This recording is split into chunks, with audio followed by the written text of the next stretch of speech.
Welcome to The Pull Bags, Back Issue Classics. Join us as we talk about comics from yesteryear, from DC, Marvel, and more. So open your ears to hear our discussion of the older continuities, as the Back Issue Classics are also what's in The Pull Bag. Hello and welcome to The Pull Bag. This is Back Issue Classics, episode 83. I'm, of course, TF2 Mike, and joining me, as always, Ryan the Uneven Flow Merkley. Hello, sir. I'm guessing you're using the word classics a little questionably. It's to signify the fact that these are not current issues. These are old issues that we can spoil the fuck out of if we choose to. I mean, not everything can be Hulk 181, right? Anyway, we are here continuing on with Autobotley April here inside the Pull Bag on the Geekcast Radio Network, and it is time for something we kind of forgot about, or I kind of forgot about until Ryan actually mentioned it to me, that issues 39 to 42 of RID, including, I think, the first 4 issues of Windblade, were actually Combiner Wars. So, yay, Combiner Wars. Oh, my God. So, this was going to be RID Volumes 8 and 9. That'll be next week. But Combiner Wars, like I said in I think the last episode, which was the RID 6 and 7, I enjoyed Combiner Wars as an event more than I did Dark Cybertron. I'm the opposite. I prefer Dark Cybertron. A lot of it's because, we'll get to it, but, Livio's art in this does not fit at all. I mean, if you can figure out what's happening in a lot of these action sequences, you're away. I'll point it out as we hit them, so... Yeah. So basically, this is parts 1 through 5 of Combiner Wars. It was a 5-part event series through Transformers, Not Rid, X-Rid, and the then Windblade series. As I've said before in other Autobotley April episodes, Amy, myself, and Nicole and Heather will talk about the Windblade trade, Distant Stars, in a later episode down the line. But yeah, Combiner Wars. I think the main reason why I enjoyed this so much was because, and again, I know these comics are supposed to get the people who were never into Transformers, but coming from someone who watched the shows as a kid, at least the US-based shows, we didn't get a whole lot of Combiners in the G1 cartoon series. We got them, but we didn't get a whole, I think I can remember 3 times off the top of my head where you either had Metroplex and Trypticon, or you had Superion, Defensor, and Menasor. That was the Search for Alpha Trion episode. So that's one of the reasons why I liked this a little bit more than Ryan did, was because we actually get to see Combiners fight. Yay! You want to synopsize either the whole thing or you realize I grew up and watched all of them yes, too, right? I know, but still... Your main contention is that that's not enough to make up for a crap story, and that's the problem. Yeah. All right. So part 1, what do we got? Ooh, so the first issue basically is just an awful lot of stage setting. The Enigma of Combination ends up on Cybertron. So this is right after the 7th trade in RID. XRID, Yep. or the Transformers, which is another one of my problems with this whole thing, is the Enigma of Combination, which has never been mentioned before, and magically appears. And then the other issue I have, or major issue I have with it is, all through IDW, Combiners are exceptionally rare. And then all of a sudden, thanks to this one object, we get a whole bunch of teams in a hurry. But anyway. They gotta sell those toys. Yeah, which has not been good for the IDW comics, as Hasbro kind of takes a bigger chunk role in terms of dictating how things are going. Yeah. The ultimate evil stuff that was voted on recently has me seriously concerned. Anyway, so in issue 1, Enigma Combination arrives on Cybertron. We've got all the different factions there fighting for power, which you'll probably hear more about in the Windblade and Distant Stars synopses. I've read them too, you know. I know. And in the end, Starscream said, now, you know, we don't see this scene. We really don't see these scenes until the second trade of Till All Are One. But anyway, Starscream sends Swindle to Caminus, one of the other colony world we've met so far in this trade. We'll see the other ones as it goes on. And that's how we end issue 1. And I want to say issue 1 was very good. All of the factions are sort of depicted well. Livio's art is perfect for the sequences here. And just overall, everything kind of worked well. My only issue, of course, is the Enigma of Combination is a stupid object. It's about on the same page as the Matrix of Leadership, honestly. I mean, they're going to use... Which is also a stupid object. Obviously. Left field. Obviously, and that's what I'm saying. I mean... Yeah. I mean, every one of the Bay movies, one of the biggest criticisms for it is every single one, they need some sort of mystical object or mystical person from the past that's never been referenced before that all the sides have to fight over and gain control of. And unfortunately, these comics follow that exact thing. Now, there's actual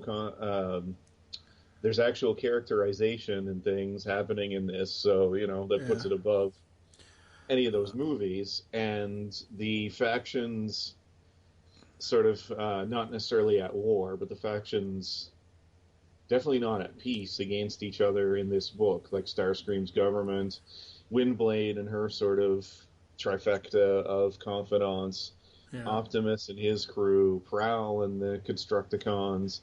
Nobody's really getting along, and all of that is well depicted in this. We even get a brief sort of cameo of Magnus, Megatron, and Hot Rod, Rodimus. I love that part. I forgot about that. I honestly, that showed up, I was like, hey! The only thing I didn't like was it's basically just an excuse to get the Protectobots on Cybertron, because they've been on the Lost Light. Yeah. Basically since it launched, and so somebody realized that, and we need to get them back on Cybertron so they can be a combiner. And hey, look, Mirage, yay. Mirage and Ironhide later will, bond over having had visions.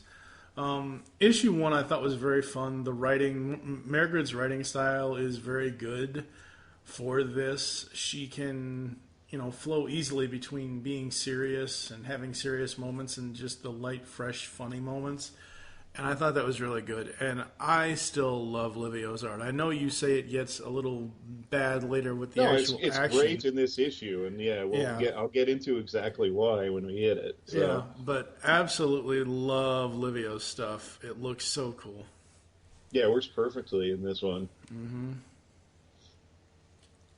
Issue 2. Yes, issue 2. All right, so we have the artist change in issue 2, which, to be honest, it's not that bad. I don't find it as jarring as I did with Dark Cybertron. Thank you.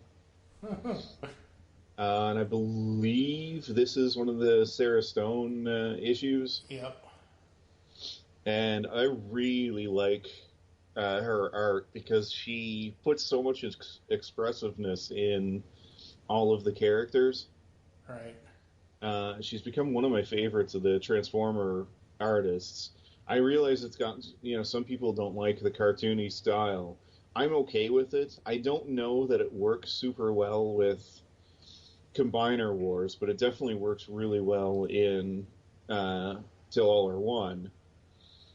But having said that, well, go ahead. It works well in Combiner Wars with specific characters. When she does, like, Swindle, when she does a close-up of Swindle, you expect to see those big, bright purple eyes, and you expect to see him with that coy smile, like you know he's up to, no good. I find she does Starscream really well.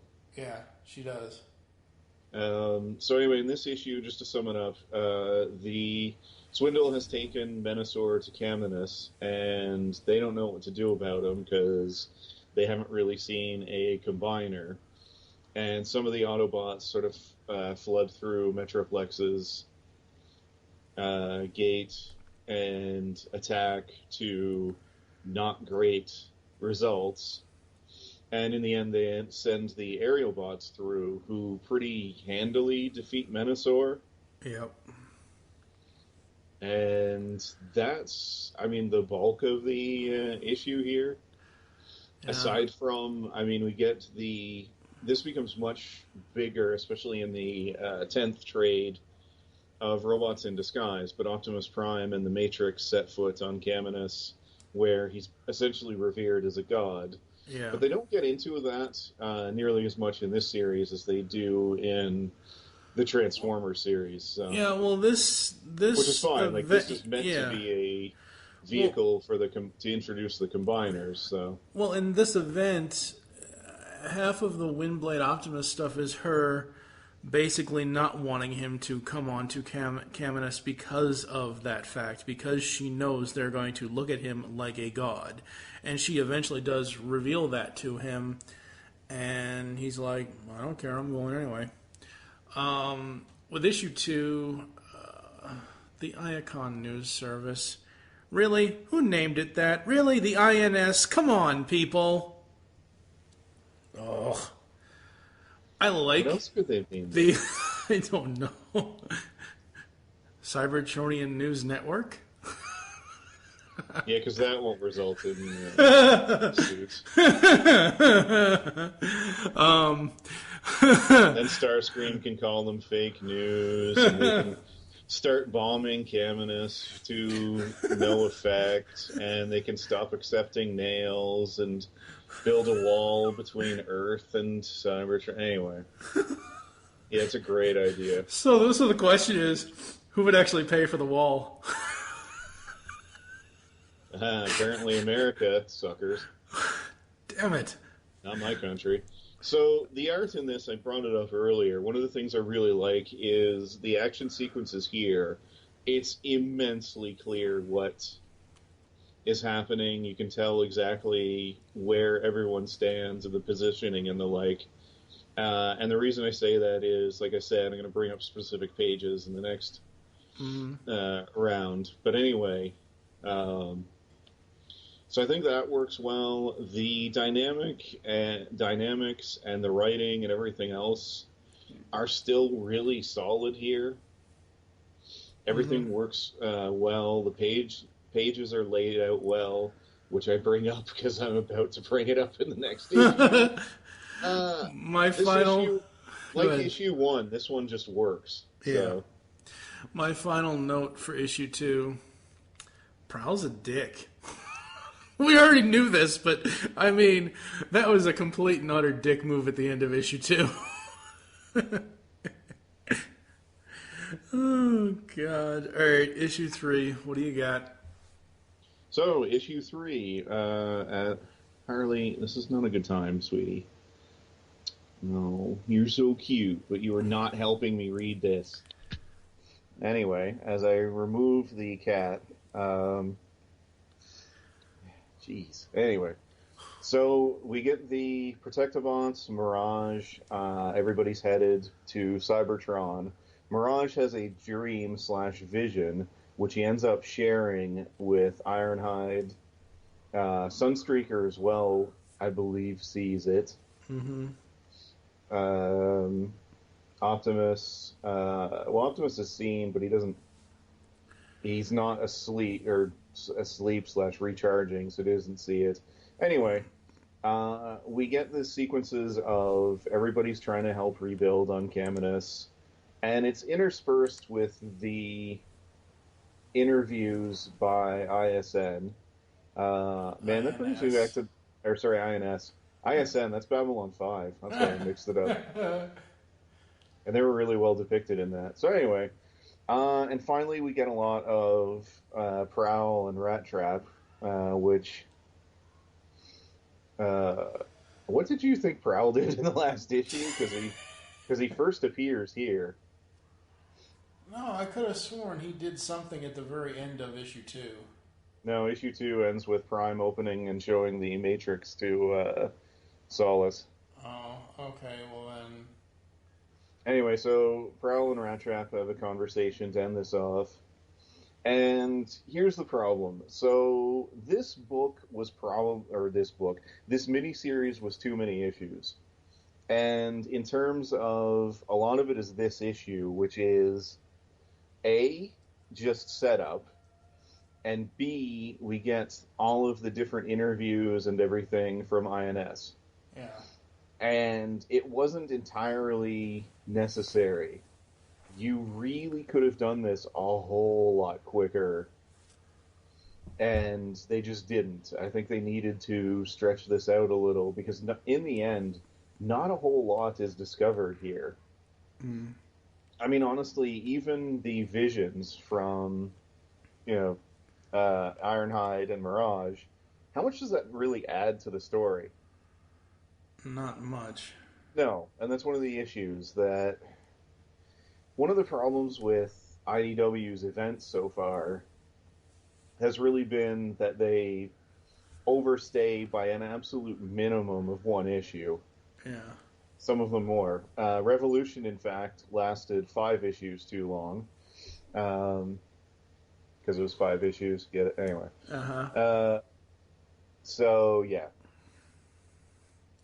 Yeah, you were talking about the INS interviews, and this happened in issue 2. I forgot to mention this, but I swear, in Livio's style with the INS interviews, looking at the Mistress of Flame, she could almost be Rodimus's wife. Just the way she looks. Because they have similar color schemes. Yeah. With issue 3, like you're saying, how much setup do we need? And you remember when we talked about 6 and 7, Barber, I mentioned, Barber, I love his writing. I don't want to, make it seem like I don't like him or don't like what he's done for the series. But sometimes he gets too wordy. And I'm not saying you need a lot of action. It's just your words need to actually build towards something. Or your words need to actually mean something. And in an issue that is essentially completely expendable within the rest of the stories, it doesn't work well. And I don't know. I just, my big issue here is that this particular one just wasn't necessary. Yeah. Some of it's nice to see. I mean, some of the interactions are good, but I can't get over the fact that it just didn't need to be there. Yeah. I did enjoy Optimus in issue 3, and I did really enjoy the Combiner battle. The aftermath of it was interesting as well, but overall, like you're saying, like I said a second ago, we're 3 issues in. They should not still be trying to set up stuff. They should be... you can take the first 2 issues to do all the setup. The remaining 3 issues, 2 of those, part 3 and 4, should be the battle, and then part 5 should be the aftermath. At least that's the way I think it should be. I could be wrong, though. That's general story structure, and I'm okay with bucking it once in a while, but again, it's going to actually work. I mean, you shouldn't be at issue 3 of an event and have me going, why does this exist? Mm-hmm. Yep. So part 4, what do we got? Hey, some things sort of actually happen. I mean, it's still slow to start, but anyway, this time Devastator shows up, or Prowlistator, or however you want to call it, and just starts wrecking things. What the hell is Prowl's plan on this, by the way? Anywho. I don't know. Who the hell killed Scavenger in the first place anyway? What, Scavenger? That Well, was isn't Spike. that... Oh, okay. That's what I was going to say. Isn't that why Prowl is the head of Devastators? Because they lost one? Sort of. And then, the other reason is because he was mind controlled into it as a test run. That's true. And then Megatron was meant to be the head, but of course he got cut off by Wheeljack. Anyway, so Devastator starts wrecking everything. And this time, Superion merges, can't bring him down. Devastator's just too strong. Mm-hmm. They end up fighting through the space bridge again. And this time end up on Caminus yet again. They end up using the Enigma of Combination to merge the Protectobots, who form, of course, Defensor. They're able to overpower Devastator and Prowl. Prowl is mostly, trying to just keep the power of the Enigma of Combination and everything else out of Starscream's hand. Yeah. And in the end ends up creating another Gestalt / Combiner out of it in Defensor. Yeah. What I liked about this was once Defensor was created, how they defined the combiners by the... you'd said, I think it was in our first More Than Meets the Eye episode, how good Tom B. Long is at the lettering.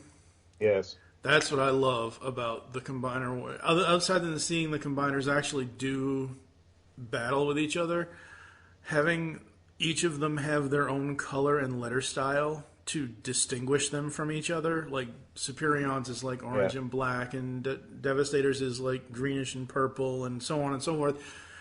I thought that was a really neat and interesting way to be able to distinguish each of those Combiners. And Tom Long keeps it all straight, which is one of the most impressive things, especially in a book. You can tell it's not just, the Gestalt. You can tell every character's voice. Mm-hmm. And it's one of the reasons why I think he might be the best in the business. Because, with the exception of basic errors when, the word bubble is pointing to the wrong character, which happens in all comics. Yeah. But for the most part, you always know who's speaking. And to be fair, even when that happens, you can really tell, who it actually is. So, no, that's something that's really well done. And yeah, you're right. Good observation there. And then by the time we get to part 5, which I'll let you synopsize, but I don't want to forget this because I'm in a very forgetful mood tonight. Optimus Maximus. All as I can think of is that stupid name for that stupid adult thing. Transformers name Nexus Maximus. Yeah, don't look that up on the internet, kids. Thankfully, I have no idea what the hell you're talking about. So, back to issue 4, though. This was one of my ones where the hell is going on in some of these panels. So, I love... again, I like Levio, but man, some of the work in this one. So, during the Devastator Superion, the original fight, I have no clue, the last few panels where Devastator is able to overpower Superion, exactly what happens. And, some of it's clear, like Devastator punching him in the head to, finish him off, that kind of thing, but the lead-up is unclear. And then the other couple things I wanted to point out. One, the magic Enigma of Combination displays a new power, which is it also heals Transformers, which is the dumbest thing they've introduced in this entire IDW run, because it's something that's just completely forgotten about. With not wanting to get too far into it, but for example, Swindle was a huge part of Till All Are One, and he is rendered comatose because of events in this series. So the Enigma just doesn't work or actually heal guys anymore, because they could have just used that to figure out what he knows, apparently, but okay. It also fails to heal some of the other characters when they merge together as well. So it seems to just sort of work when the writers feel like it. I mean, have I mentioned that this is a crap object? Yeah. Like, MacGuffins and this kind of thing are some of the... I really dislike it when you fail to display the limits of something, or later on you just sort of add to them, add to its abilities. It's a huge pet peeve, and it's something that happens too much in movies. And IDW stuff is generally fairly well defined, considering we're talking about alien transforming robots. And it's kind of annoying to have these events where they just sort of pull stuff out of their ass, basically. I am honestly curious, very curious to know, when an event idea comes to light, is it John Barber and the other editorial staff at IDW that goes to Hasbro and says, hey, can we do this? And then Hasbro says, yes, but only if you do this, this, and this, so we can have toys of this, this, and this.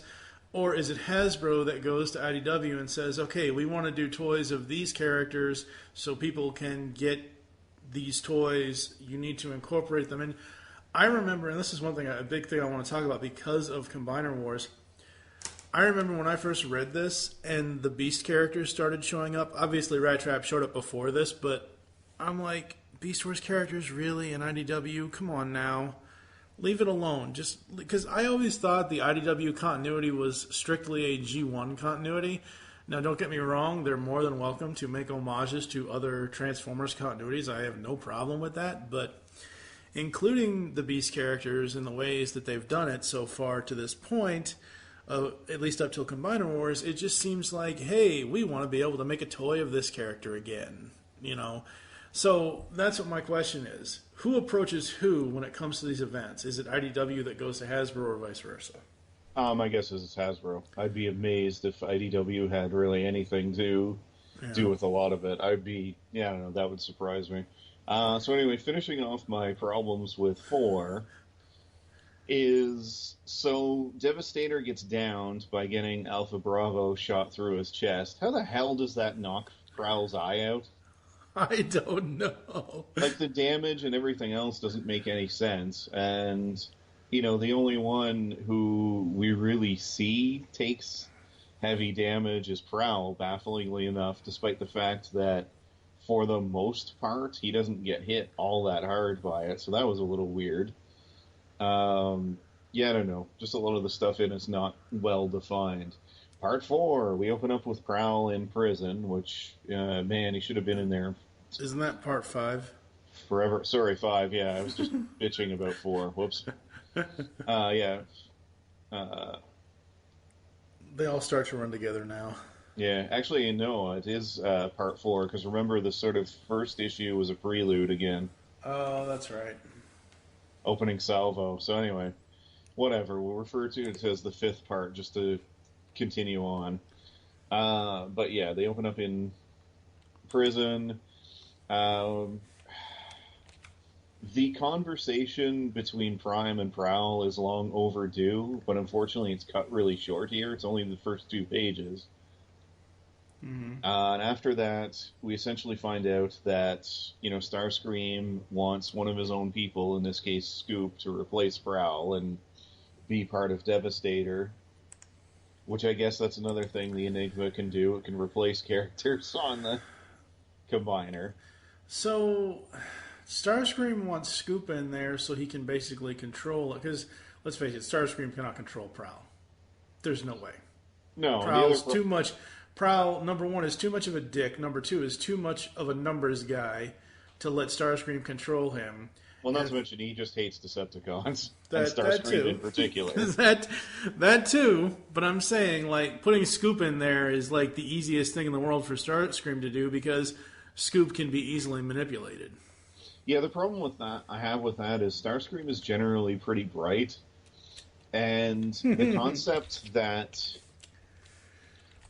Scoop's not the sharpest tool in the shed. No, and he's not. And Prowl had trouble controlling Devastator. Mm. So when you let somebody in who's basically dumb as a brick, the idea that somehow you're going to be able to control him I don't know. I'm not real clear exactly why Prowl would think this is a good idea. Mm-hmm. So, whatever. I All right, don't fine. know either. So they replace each other, they replaces him. Mm-hmm. And this time they're back on Caminus, on Cybertron. I don't know where the hell they are anymore. They're on one of the 2 damn planets. And all of the combiners start fighting. And we end with Rat Trap runs the Enigma of Combination in, and end up merging together Optimus. Who is it? It's Optimus, Prowl, Ironhide, Sunstreaker, and Mirage, I believe. Yes. Yeah. And Optimus decides that he's going to control the situation, and so Optimus tries to decide this, but he cannot decide this because Optimus has never been a part of a combiner before. Prowl has. Prowl knows more about being a combined form than Optimus does. So at one point during this, Prowl basically tells him, look, you're in my mind. We're all in my mind. Let me do this, essentially. Yeah, I mean, so that's basically where we open with the next issue. They get they're frozen by Optimus's indecision, and as you can tell, this is starting to fall apart because I'm having trouble figuring out what the hell. Actually, I know what goes on. I just have trouble figuring out why a lot of it's going on, and some of it is because they've kind of lost control of the situation. Yeah. The Swindle and the Decepticons charge the space bridge to open the final issue of this, and get sort of promptly stopped by Chromia and her team getting through, but not before Starscream, fatally, we believe anyway, fatally shoots Swindle. Right. The important part of this is Swindle tells Rat Trap something about something very important, presumably, the fact that all of this was Starscream's fault. Right. And then we rejoin the Combiner Royal Rumble match with Optimus and Prowl chatting inside Optimus Maximus. Yeah. Which, it's good to have interaction between them, and it's about time, but they basically kind of push the others away. It would have been nice if, we actually got some characterization and stuff from Mirage, Sunstreaker, and Ironhide here, instead of just, they're shunted to the side. And by the way, Ironhide basically never brings up his time as a combiner after this either. Like, it's just kind of a throwaway to put these guys together to advertise the toys. Yeah. Which, again, I'm not a fan of. So anyway, they continue fighting, all of the combiners, and they continue fighting through the space bridge, which causes them to visit each of the other colonies, which can, have a Titan. Well, the reason why it does that is because Metroplex, we find out through Windblade that Metroplex is at the same time as keeping the bridge open between Cybertron and Canimus, or however the hell you say the damn name of the planet. He's also trying to contact and create bridges to the other worlds at the same damn time. So he's multitasking, and that's how they end up going to all these different worlds. Yep. Yeah, it's not put in here. But anyway, so we finish off with a shot of each of the colonies, trying to figure out what the hell just happened. And, in the end, Optimus and Co. are able to down the rampaging Devastator in particular. Mm-hmm. Menasor is stopped basically by the forces of the different Camions. Yeah. And Starscream. But anyway. And, that's pretty much it for Combiner Wars. We don't get a lot of Fallout, which is another issue I have here. If you're going to do an event, I would prefer you actually contain sort of one issue to deal with the after effects. That's just me. I mean, obviously in this case, we're not talking about Marvel or something like that, where there's 40 different series to follow. Yeah. In this case, it's just, the Transformers series minus More Than Meets the Eye. Yeah. And yeah, in the end, I should note too that we've switched. Livio did the previous issue, and this issue is another Sarah Stone issue. Yeah.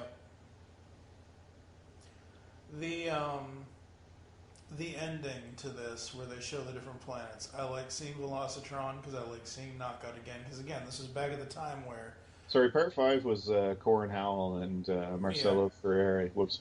Yeah, part 5 was Corin Howell.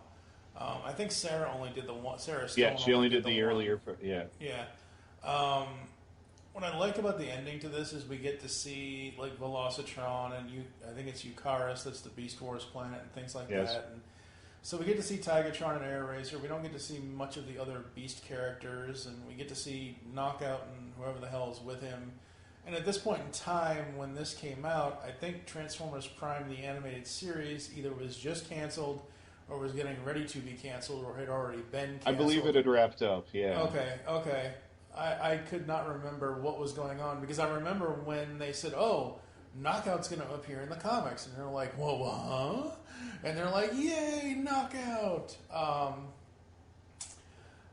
If Corin Howell was still doing this stuff, because right now I think Till All Are One is Sarah Peter Dorochet. Yep. I'm probably saying her name wrong. I'm sorry, Sarah. Picture of Dorochet. There we go. If Corin was still doing the stuff with Marigrid, I would love to see an all Beast Planet issue just to see what the Beast Wars characters were up to.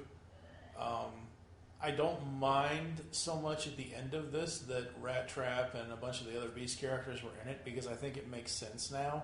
I originally thought they were just throwing them in there just so they could get new toys of those characters, and obviously most of them are all going to get Masterpiece editions at some point or another. So at the end of Combiner Wars, you're right, there isn't enough fallout to it, but overall, I still kind of enjoyed it for the most part. There are elements I liked. I liked the introduction of the colonies. You mentioned it before. You weren't huge on it. I think it's a great way to introduce, basically, just do sort of a best of different Transformers characters. Like, Knockout's a terrific character.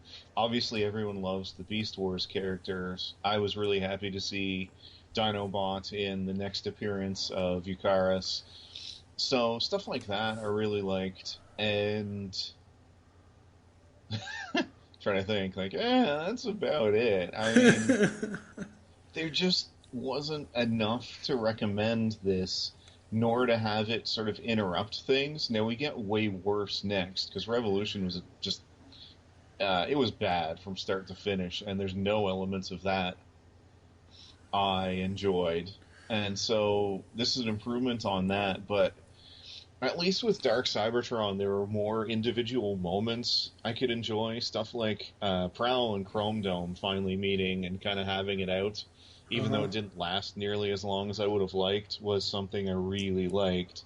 Mm-hmm. And true, I mean, I did mention it earlier, there are character moments from the early stuff, early couple issues of this that I really liked, but I don't know. The end, the last few issues, you know, there's some good action, that kind of thing, but it just kind of falls flat for me. Yeah. I would probably give it a high 2.5, low 3 out of 5. I'm with you on the rating. I mean, I enjoyed it, but there were times where I just wanted, like, at first, I really enjoyed the Iacon news service, and then I just wanted to get on with the damn story, because it just took too damn long to get through some of those interviews. What else? You know, again, for me, one of the reasons why I liked it was because how long has it been since we've had a cartoon series or anything depicting combiners full on? Devastator was in the amazing Revenge of the Fallen film. Wait. I said cartoon series, not Michael Bay abominations. Yeah, I mean, we didn't have combiners in Prime. We didn't have combiners in animated. Well, we kind of did, but not really. Well, I mean, the real reason is, I mean, they're expensive to produce in terms of toys Yeah. and that kind of thing. So yeah, they've really been left out. And you're right, I did really like that, and it led to some really good toys. Like I have the uh, Japanese version of Bruticus, for example, and I love him. Like it led to some really nice figures It did, out of yeah. this, like especially if you were a fan of these guys, because listen, I love Generation 1, and I still have a fair amount of stuff from it, but I mean, But the combiners, they were pretty short overall, even when compared to the rest of the line. And then they didn't have a lot of posability and that kind of thing. The new ones are a lot more versatile, and they just kind of, they stand up better for the most part. There were definitely issues with some of them there, but I don't know. It worked well. So I mean, yeah, there is a lot of good that came out of this that I do like, but in terms of the actual comics and the storytelling and what it does to IDW's universe, it's almost a throwaway. I mean, aside from introducing the other colonies, in the end, in terms of lasting effects, there's not a whole lot here. yeah, no, there isn't. You Which could is kind of almost take sad. this out. We almost did. Until you mentioned it, we almost didn't do this because, like I said at the very beginning of this podcast, this was originally going to be Rid 8 and 9. And you said something, and I looked at it, I'm like, oh, yeah, you're right. We have to do Combiner Wars because that's 39 through 41. Oh, great. And I think the reason why we don't get an epilogue or an aftermath here is because the epilogue issue is issue 42, which is in volume 8 of Red. I mean, in terms of breaking it up, though, I feel like it would have been better served to, you eliminate one of the middle issues here, and then have the epilogue in this, so it's all self-contained. Or even add Combiner Hunters or something. Instead of Combiner Hunters has not... I have all the Transformer trades, and unless I'm completely insane, it has not been reprinted yet. Yeah, Combiner Hunters I don't think was ever meant to be reprinted because it specifically states it is a one-shot comic. Combiner Hunters is basically... but to be fair, though, compared to this giant event, which was a number of issues, 6 issues total, there's more in Combiner Hunters that had long-term effects than this. That's true. Like the introduction of Victorion, which is fairly major. For those that don't know, as I said, Combiner Hunters was a one-shot story written by Margaret Scott. Basically, Windblade, RC, and Chromia, I believe, go searching for... Well, RC steals the Enigma of Combination, my favorite. That's right. My favorite item in all of the IDW books. Right. And, she steals it. They end up chasing her out to the Sea of Rust, and, in the end, ends up merging the Torchbearers who have been hanging out there.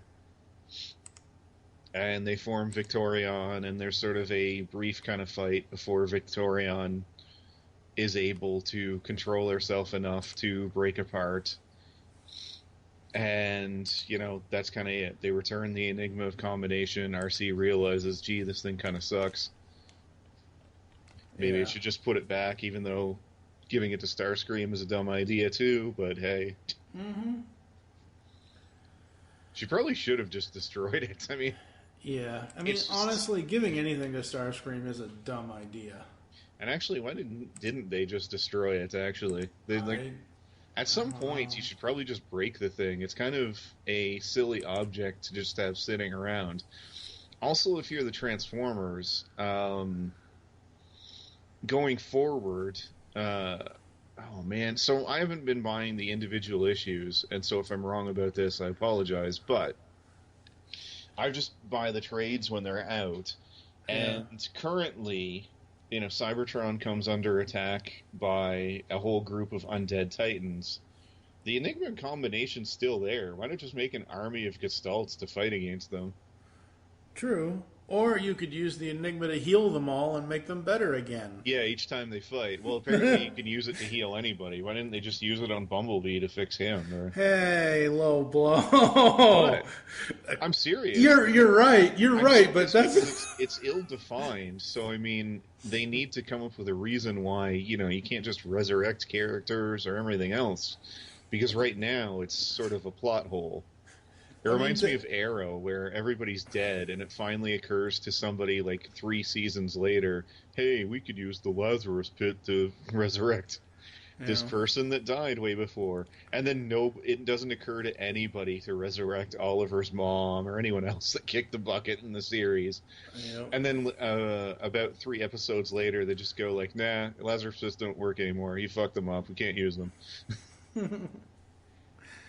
Oh, God. I did like that 100th episode though, where they basically Black Mercied everybody and sent them into the alternate timeline and where the parents are alive. I did think that was anyway. That's a whole other podcast. That was fun. That's a different podcast. Yeah.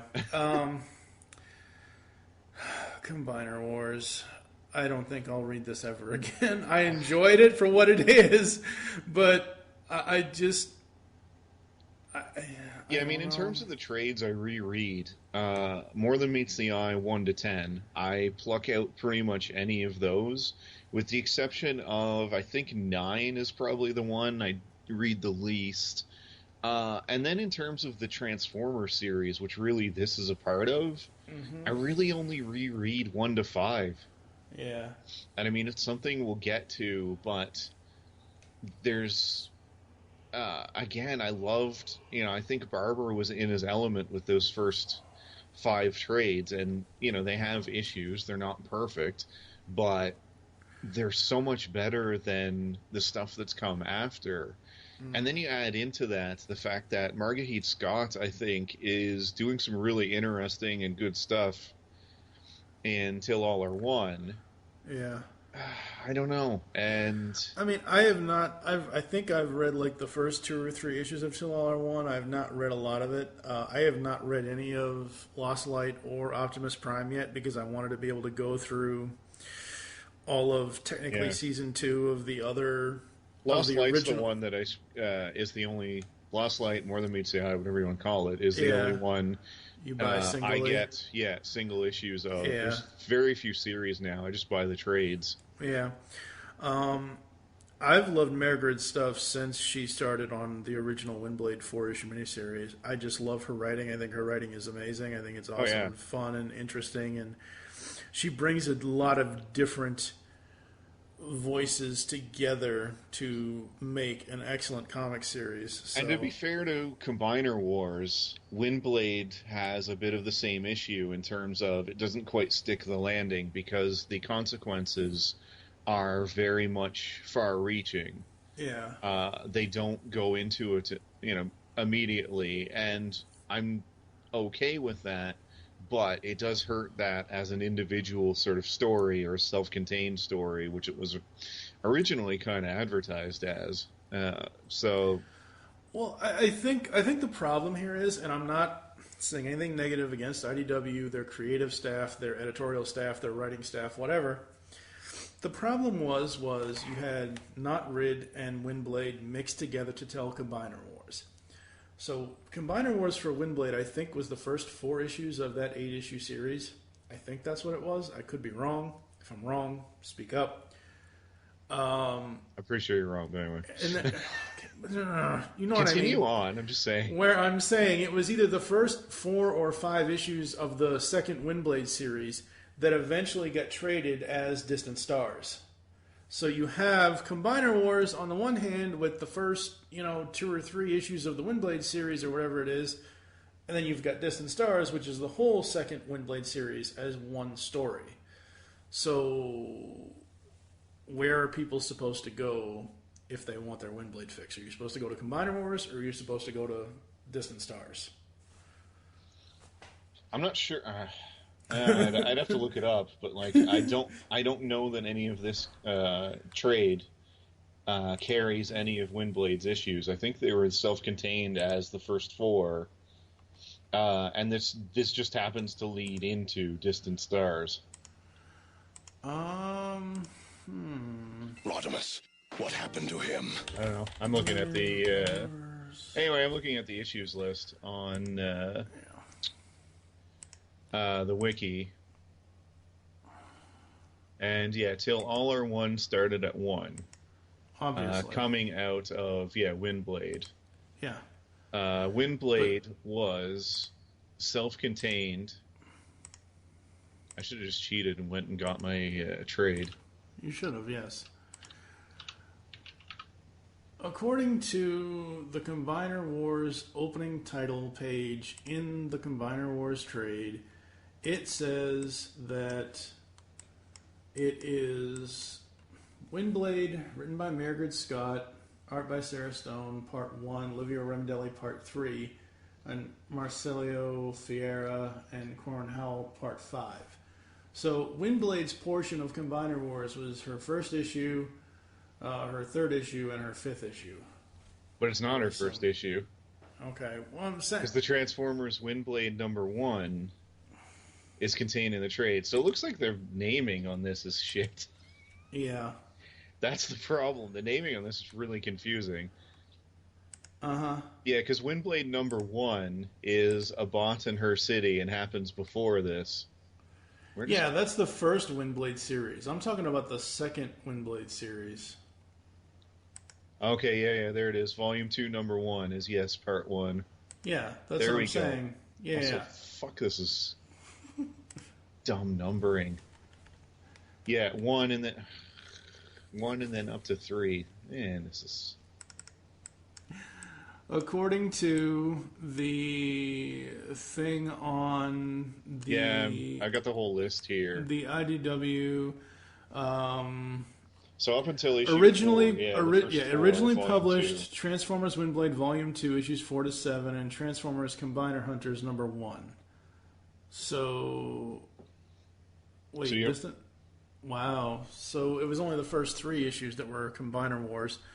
No, it's the first 4. The epilogue is the 4th. Oh.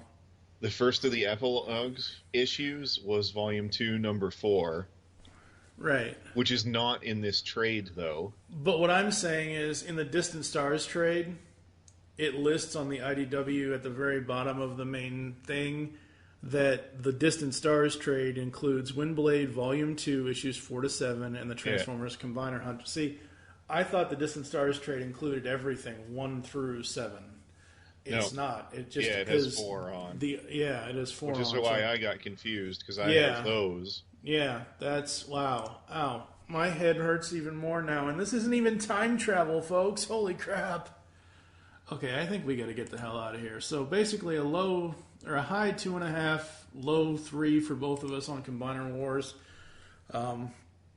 Join us next time for RID Volumes 8 and 9. Which is way less confusing. There's no weird numbering and combination of issues. This is why I hate crossovers, and this is why...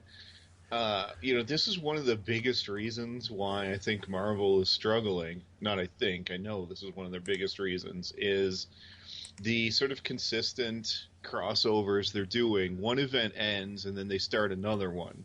And it always encompasses all these characters. You never get to see any sort of the after effects, because as soon as one event ends, the next one begins. Yeah. And it makes it hard as hell to follow if you enjoy these particular characters. And this is my issue with IDW, is I'm worried that's what they're slowly heading towards. I mean, I don't like this sort of constant, it seems like they've already started to set up, they have already started setting up the next series of events. And I guess the question is why. I mean...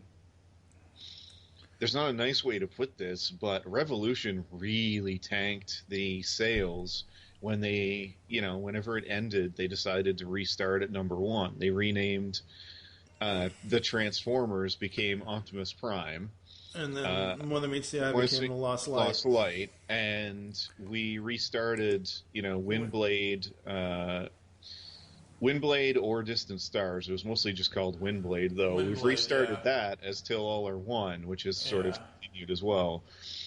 And the sales numbers for each of those, now granted, it doesn't, include digital, which is where the bulk of IDW's sales have been coming from, but still, they're really low. And I don't know, constant renumberings are another thing that's hurt Marvel. So I just why would IDW be following that? Now, to be fair, I mean DC relaunched recently, but that's basically, I mean, they were relaunching to fix a relaunch that didn't go well for about 2 years, so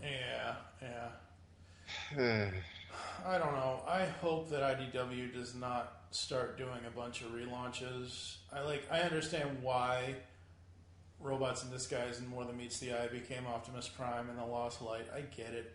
And with More Than Meets the Eye becoming the Lost Light, I really have no negativity towards that, because it's still part of what James and his team are doing. I don't know if changing from Robots in Disguise to just the Transformers to now Optimus Prime, I don't know if John, because I haven't read the series, is the core of that series now solely focused on what Optimus is doing? Yes. Oh, God. Yeah, which... so it's one of the issues, and it's something I hinted at here with Combiner Wars, that it's really hard to fix something when its basis or its storyline / reason for being is poor. Yeah. And the Optimus Prime series, while I've enjoyed what I've read of it, one of the issues I have with it is it came out of Revolution, which is a crap basis for the series. Not to mention it tends to include a lot of the characters who are in it. And we talked about this with XRID Volumes 6 and 7. The human characters in the Transformers series from IDW, from start to finish, yeah, they've been written really poorly. They're not interesting. They are essentially depicted as complete idiots. Hey, Megatron killed 10% of the planet's population. Let's sign a treaty with the Decepticons. Oh, that's a great idea. Hey, this Galvatron guy who constantly threatens us and is clearly a complete nut job and keeps beating the crap out of his own troops. Yeah, let's sign up with him. He seems pretty on the ball. Wah, wah. Wah, wah, wah. All right, folks, like I said, join us next time when we talk about Robots in Disguise, Volumes 8 and 9. Where can people find you on social media, sir? At Nightbeat. That's on Twitter, folks. And hey, James Roberts retweeted the More Than Meets the Eye episode.